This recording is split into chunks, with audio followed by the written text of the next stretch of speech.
ఒక చిన్న గ్రామంలో వృద్ధ మత్స్యకారుడు సుబ్బయ్య ఉండేవాడు.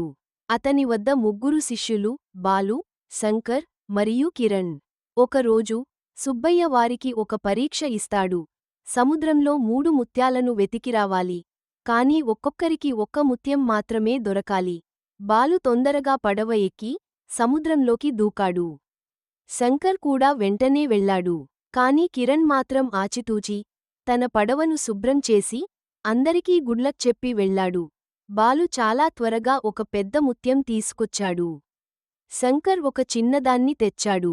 కాని కిరణ్ ఏ ముత్యాన్ని తీసుకురాలేదు. సుబ్బయ్య ముస్కురించి, వాళ్లు తెచ్చిన ముత్యాలను చూసి ఇలా అన్నాడు: బాలు దొంగ ముత్యం తీసుకొచ్చాడు. అది అసలైనది కాదు. శంకర్ వాడిది నిజమైనది. కాని తాను మతిమరుపుతో తన పొరపాట్లను గుర్తు పెట్టుకోలేదు. కిరణ్ మాత్రం తనకు సరైన ముత్యం దొరకకపోయినా, అసలు ఏ మోసానికి పోకుండా ఖాళీ చేతులే వచ్చాడు. నిజాయితీ అతని గుణం.